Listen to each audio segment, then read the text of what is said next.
Hello everyone. आज की कहानी है बहू की मासूमियत।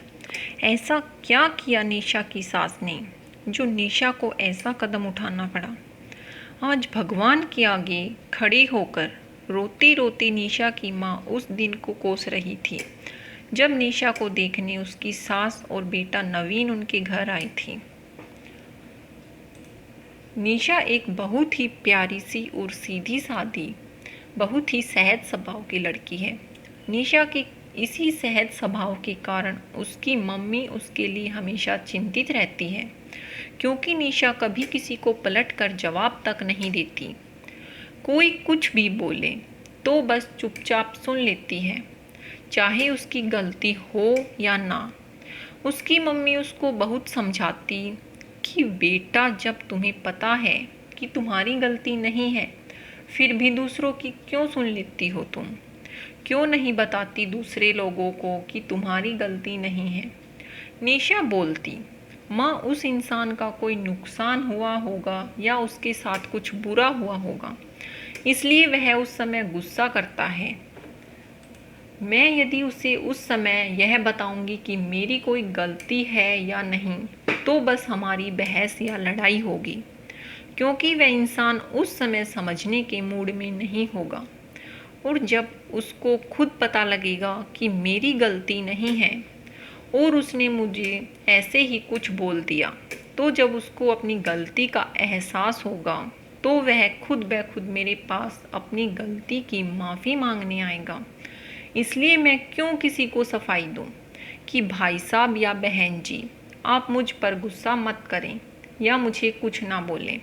ऐसी है निशा, बहुत अच्छे विचारों वाली।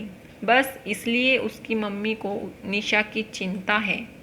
लेकिन आज तो निशा अपने इस भोलेपन की वजह से अपनी ही ज़िंदगी से लड़ रही है।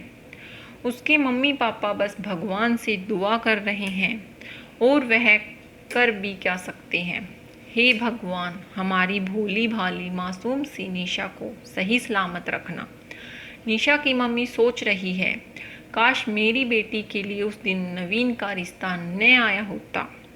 नवीन, जो अपने माता पिता का इकलौता बेटा है, देखने में सुंदर, सुशील और समझदार।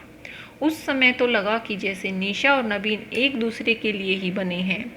उन्हें नवीन पसंद आ गया और कुछ महीनों बाद ही नवीन और निशा की शादी हो गई। लेकिन नवीन की मम्मी और नवीन ने शादी के बाद तो अपना अलग ही रूप दिखाया। निशा को शादी के बाद वे नौकरानी की तरह रखते, ना उससे उस घर में कोई बात करता, और जब भी निशा किसी से कुछ बात करने को होती तो उसको कुछ सुनाने लग जाती। निशा की सास उसे उल्टा सीधा सुनाती रहती, लेकिन निशा पलट कर कोई जवाब नहीं देती। ऐसे ऐसे 5-6 महीने तो बीत गए।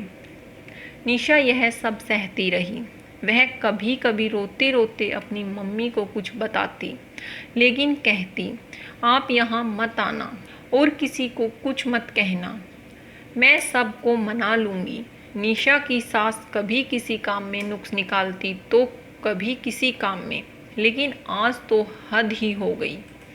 आज खाना अच्छा ना बनने पर उसकी सास ने उसको इतनी बेरहमी से मारा और बहुत कुछ सुनाया।